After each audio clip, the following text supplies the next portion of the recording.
ويقول الإنسان أإذا ما مت لسوف أخرج حيا أولا يذكر الإنسان أنا خلقناه من قبل ولم يك شيئا فوربك لنحشرنهم والشياطين ثم لنحضرنهم حول جهنم جثيا ثم لننزعن من كل شيعة أيهم أشد على الرحمن عتيا ثم لنحن أعلم بالذين هم أولى بها سويا وإن منكم إلا واردها كان على ربك حتما مقضيا ثم ننجي الذين اتقوا ونذر الظالمين فيها جثيا وإذا تتلى عليهم آياتنا بينات قال الذين كفروا للذين آمنوا أي الفريقين خير مقاما وأحسن نديا. شپاړسمه پاره سورة مریم 66 شپږ شپېتم نمبر آیت ته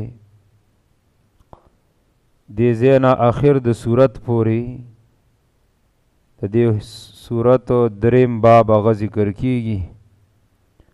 دوه بابونه مخکې ذکر شو. په دې باب کې الله رب العالمین هغې خلکو ته رټنې او زورنې به ورکوي کم خلک چې منکرین قیامت دي. باس بعد الموت یعنی د قبر نه دوباره را پورته کېدل دا نه مني او وایي چې مړه ورځ د قیامت دا نشته دی. د دې مسلسلو دې څو آیاتونو کې الله رب العالمین د دغې خلکو ته تخویف ورکوي، یره ورکوي د آخرت او د هغوی 15 حالات د قیامت به ذکر کوي چې په ورځ د قیامت به د داسې خلکو څه حالي. الله دې ته مونږ له امن راکړي. ډېر څه حالات د دوی ذکر کړي دي آیاتونو کې. کم خلک چې منکرین قیامت دي او باس بعد الموت نه مني. او بیا به ورپسې د دې خلکو یو دویم حال ذکر کوي چې دا خلک څنګه قیامت نه مني، نو دغه رنګ د قرآن کریم نه هم منکر دي. او دا ولې د قرآن کریم نه منکر دي؟ دا د دنیا د مال دولت د وجې نه متکبره شوي دي. په دې دنیا باندې ډېر نازیږي، نو دې وجې نه صحابه کرامو پسې بیا ډېرې خندنې کولې. نو دې اول آیت کې الله ذکر کوي ویقول الانسان، او وای انسان. انسان نه مراد کافر او مشرک دی. دینه مراد مومن نه دی مراد. د انسان نه مراد کافر او مشرک او کم چې د ورځ د قیامت نه منکر دی ته مراد دی. نو ویقول الانسان، وای انسان اذا ما متو، آیا کله چې زه مړ شم، لسوف اخرج حیا، نو آیا خامخا راویستلی کېږم به زه حیا دوباره ژوندی. یعنی الله وی دا کافر او مشرک انسان دا خبره کوي چې ښه په ما باندې مرګ راشي او زه مړ شمه، ولی بیا به زه د قبر نه را ژوندی کېږم. دې ته اصل کې وی استفهام انکاري. یعنی دی وی چې زه مړ شمه، لکه مشرکینو به دا اډوکې راواغستل او داسې به یې د ګوتو کې اړول راړول، او صحابو ته به ویل مړه چې داسې دا اډوکې شو نو بیا به موږ را ژوندي کېږو. د باس بعد الموت نه به انکار کو. ويقول الانسان او وای انسان اذا ما متو آیا کله چې زه مړ شم لسوف اخرج حیا نو خامخا راویستلی کېږم به د حیا ژوندې. اوس الله رب العالمین دغه منکر انسان ته جواب ورکوي دی آیت کې. اولا یذکر الانسان آیا یاد نه لري انسان انا خلقناه یقینا پیدا کړی دی د منګه من قبل مخکې د دینا. الله وی څوک چې دا خبره کوي چې ولې بیا به مونږ الله را ژوندي کوي.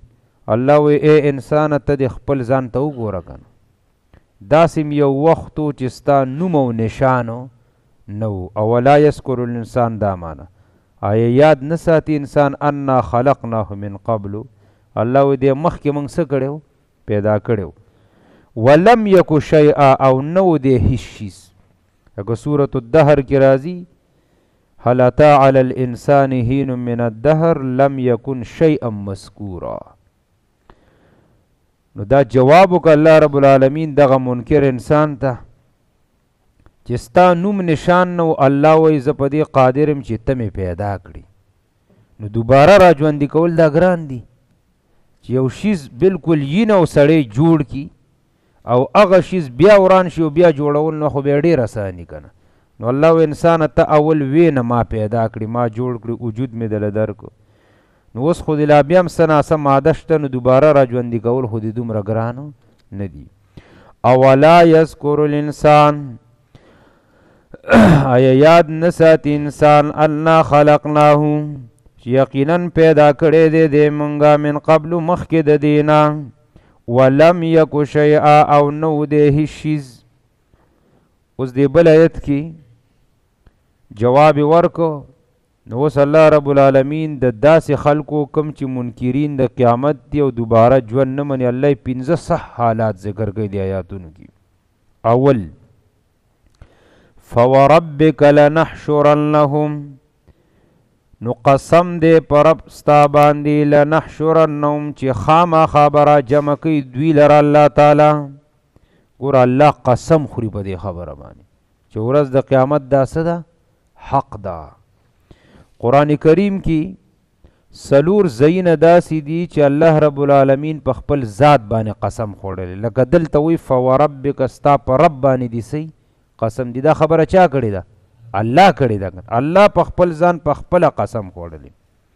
یو مقام مخکې تیر شوی دی سورة یونس کې یو دا دی یو به سورة سبا کې راځي او بل به ورپسې به سورة التغابن کې راځي. او دا سلور وانه قسمونه په ورځ د قیامت باندې خوړلي. الله وی زما د په خپل ذات باندې قسمی چې قیامت به خامخا راځي. سلور وانه قسمونه د قیامت پر راتللو دي.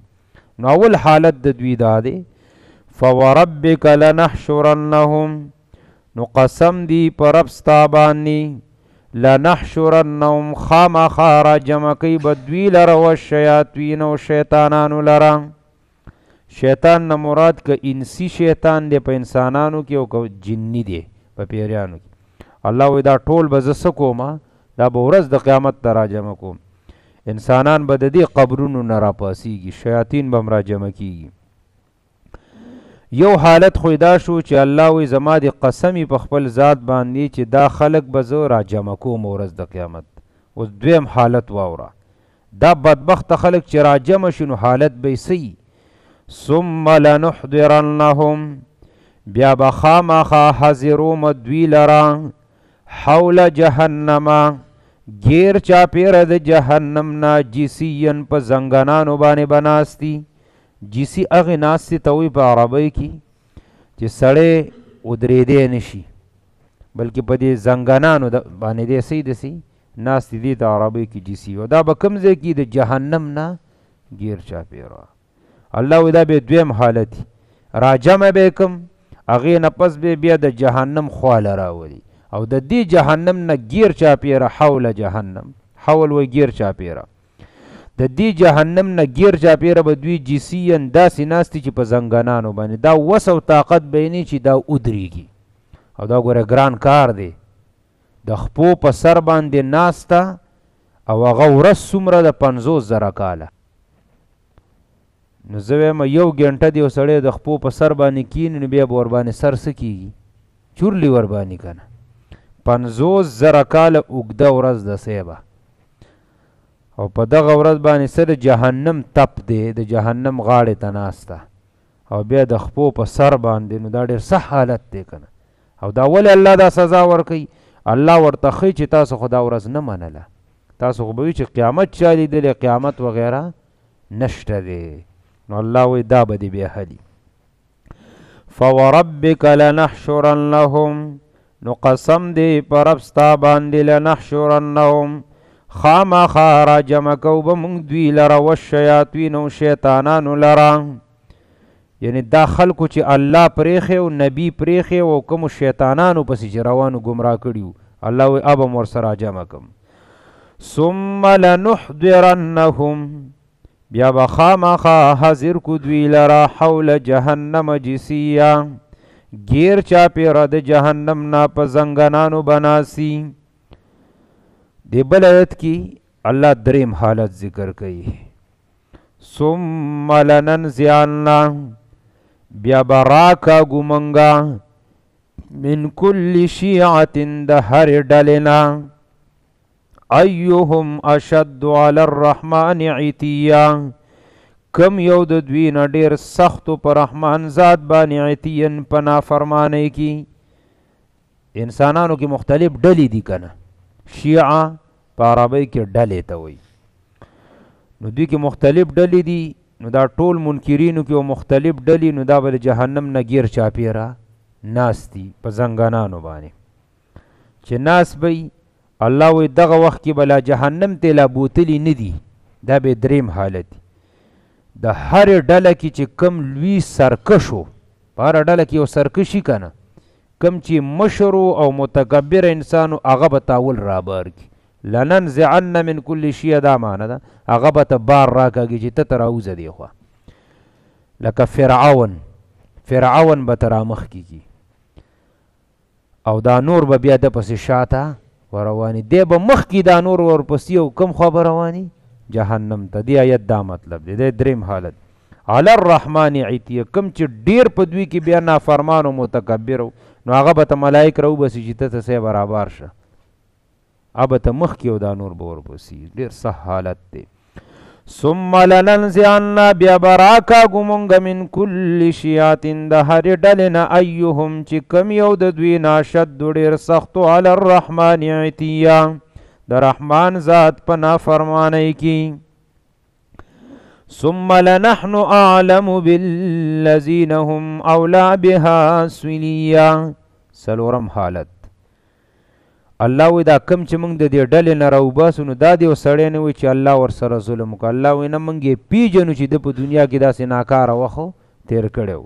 ثم لنحن اعلم، بیا خامخا مونږ ښه پیژنو بالذین هغه کسان هم اولی بها چې دوی لایق دي د دې جهنم سویلین په داخلېدلو سره. الله وی زه چې جهنم ته داخلوم نو څوک دا اعتراض هم په مال ته بیا نشي کولی چې دی خو سمو په دنیا کې تا جهنم ته داخل که. الله وی نه، لنحن اعلم، لام د تاکید دی او اعلم هم صیغه ده. الله وی مونږ ښه دی پیژندلی چې دا ډېر بدبخته انسانو په دنیا کې د به دا خبرې کولې چې قیامت نشته او دوباره د قبر نه راپاسېدل دا نشته. وَإِن مِّنكُمْ إِلَّا وَارِدُهَا كَانَ عَلَى رَبِّكَ حَتْمًا مَّقْضِيًّا. دې کې پنځم حالت ته خو د دې تعلق د عامو سره دی. په دې مخ د ځمکه چې څومره انسانان دي نو دې آیت کې چې کم حال ذکر کوي، کاغه مومن دي، کاغه کافر دي، کاغه نیکان دي، کاغه بدان دي، دی حالت تعلق بیا ټولو ته شامل دی. څلور مخکې خو صرف د منکرین قیامت سره تعلق و، د پنځم حالت تعلق ټولو سره هغه څه دی؟ وَإِن مِّنكُمْ او نشته د ستاسو نه الا مگر واردها ورتېرېږي به په دې جهنم باندې. د دې وارد خو اصل کې په عربۍ کې یو سړی په لاره باندې تېرېږي، داسې هغې ته هم عربۍ کې وارد وایي. مفسرینو دې کې ډېر توجیحات ذکر کړي خو صحیح پکې دا دی چې هغه حدیثو کې ذکر دی. که مومن دی او که کافر دی نو یو توجیه پکې دا ذکر کړي چې دوی به په دې جهنم باندې تیریږي، داسې روان به کافر خو به بیا درز ورغورځوي، خو مومن به په دې جهنم باندې لارئ، یو ځل به په خامخا سې به تیریږي، که کافر دی او که مومن دی. دویم مفسرین وایي او دې له بیا ډېره ترجیح ورکړې ده چې وارد دې ته وي چې جهنم ته به داخلېږي. که مومن دی او که کافر دی دا به جهنم ته ځي سیبه. خو اوس چې یو اعلی متقي انسان دی ځان د ګناه نه بچ کړی نو دی به هم جهنم ته ځي. څنګه به ځي؟ دی به د سیل دپاره الله بوځي. نو که یو سړی سوال کوي چې خو اور دی نو هغې کې به څه سیل وکړي؟ نو بیا صحیح حدیث کې راغلي نبی علیه الصلاة والسلام فرمایي وایي دا مؤمنان دلته وایي که نه وان منکم الا واردها، الله وایي نشته هېڅ یو تن ستاسو نه مګر دې جهنم ته به ور داخلېږي. نو نبی علیه الصلاة والسلام وایي دا مؤمنان چې د سیل دپاره ورشي نو دا اور به ورته الله یخ کی یخ، جهنم اور به خو دوی ته به یخ کی لکه ابراهیم علیه السلام ته اور څه کړی سلامه. دقه رنګ به دې مؤمنانو ته دا اور یخ کی او خود دی او پکې ښه په سلامتۍ کې سیل وکړي او بیا به ته بارو راوځي. ولې به الله بوځي؟ دا دې دپاره چې دوی هلته د الله شکر ادا کړي چې یا الله واقع د کم جهنم نه چې تا موږ یارولو دا خو ډېر سخت ځای دی، نو د الله شکریه به ادا کړي، ورته به یې وښیي چې ګورې دا هغه جهنم و تاسو ما وعده کړې وه چې وان منکم الا واردها، نو بس بیا به ته واپس راوځي. عبدالله ابن مسعود رضی الله تعالی عنہ په جاړه شو. ښځې چې د خاوند ته وکتل بس هغه هم په جاړه شوه. نو عبدالله ابن مسعود دې ښځې ته و چې ته ولې جاړې؟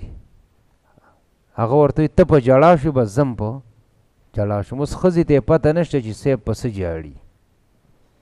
خو صحابه کرام وو که نه، هغوی چې به د سترګو نه اوښکو تله نو د الله د یارې بدله، نو دې ښځې ته یې پته و چې خاوند به مې څه نه خبر شوی، نن بیا به چېرته د آخرت خبرې اورېدلي، نو هم په جاړه شو. نو عبدالله ابن مسعود ورته وایي چې ما ته دا آیت یاد شو، را مخې ته شو وان منکم الا واردها، الله و چې هر یو تن به ستاسو نه دي جهنم ته داخلېږي. نو چې ښځې ته یې دا خبره وکړله نو ښځې ته یې بیا وویلې ویلې جړه په دې راله چې الله ویلي چې هر یو به ستاسو نه دي جهنم ته داخلېږي، خو دی ورسره نه دي ویلي چې واپس به ته راوځي. نو زه ویرېدم په دې باندې جړه په دې راله چې واپس به مې ته بیا رابار کړي که نه هلته پاتې نه شم. ګوره صحابه به دومره یارېدل، هغه صحابه چې د جنت زیری وله ورکړي.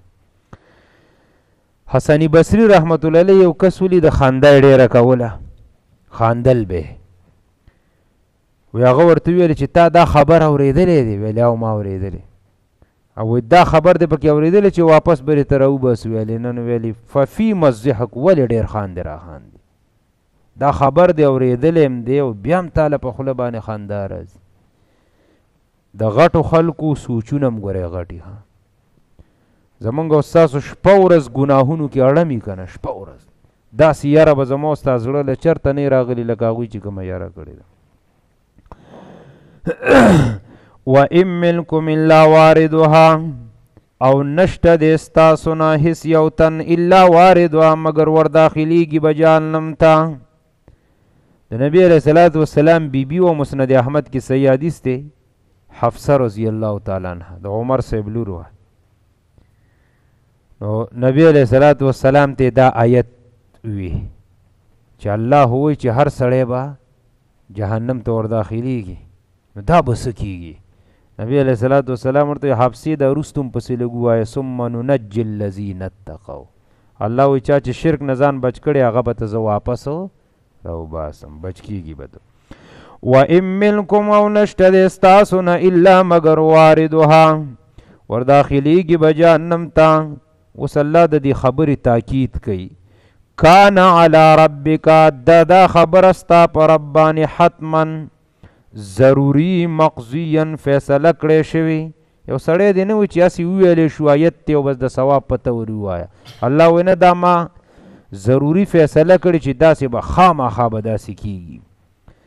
اوس ذکر کوي چې کوم خلکو په دنیا کې ځان کړولی دی او متقیان خلک دي. ګوره دوه قسمه تقوی، یو هغه چې اعلی متقی انسان هغه بالکل ګناه نه کړي، خیر که معمولی لغزش وغیره ته شوی نو هغه خو به الله بالکل جهنم نه بچ کی.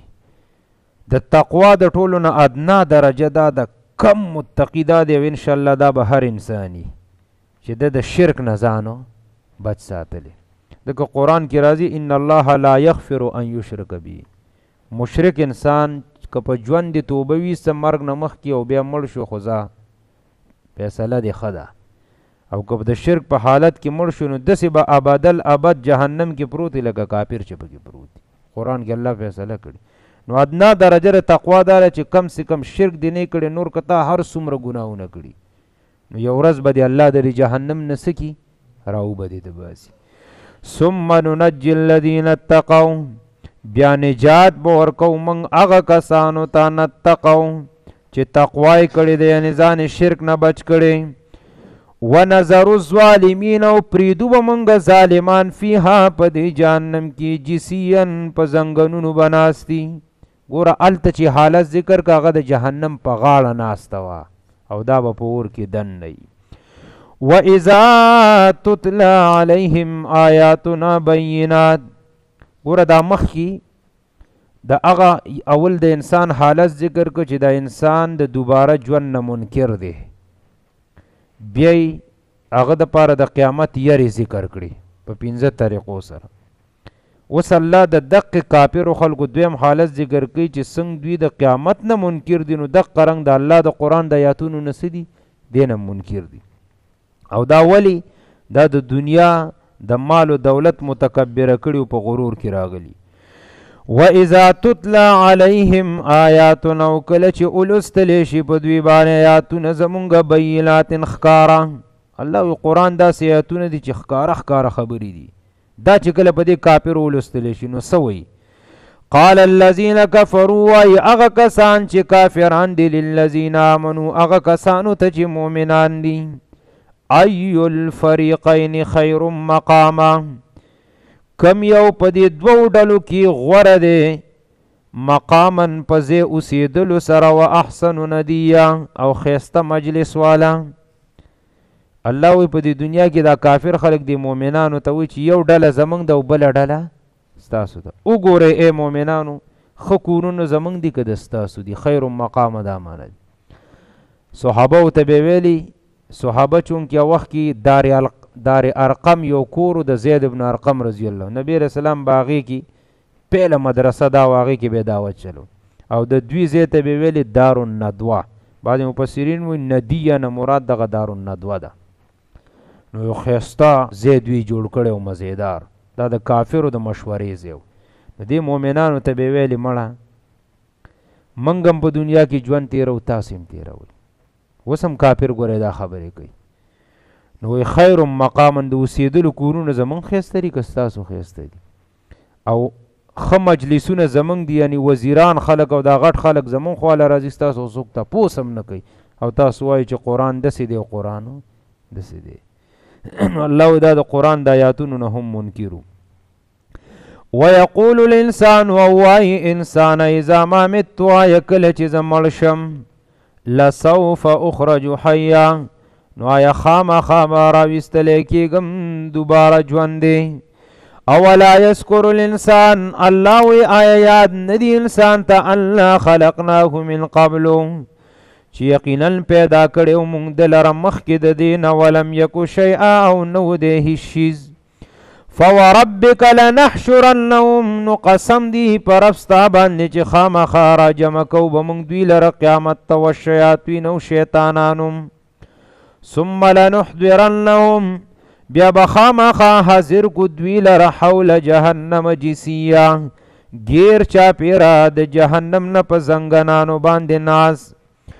ثم لننزعن من كل شیعة، بیا به خامخا راکاږو موږ د هرې ډلې نه ایهم اشد کم یو د دوی نه ډیر سخت علی الرحمن عتیا پر رحمان ذات نافرمانی کی ثم لنحن اعلم بالذین هم اولا بها سلیا بیا خامخا مونږه خپوی پیجنو هغه کسان چې دوی ډیر حقدار دي د جهنم ته د داخلېدو وَإِن مِّنكُمْ او نشته د استاسو نه هیڅ یو تن الا مگر واردها ور داخلیږي به جهنم ته کان علی ربک دا خبره پر رب ستا باندې حتما ضروري مقضیا فیصله کړې شوي ثم ننجي الذین اتقوا بیا به نجات ورکو موږ هغه کسانو ته چې ځانې بچ کړي د شرک نه ونظر الظالمین فیها جثیا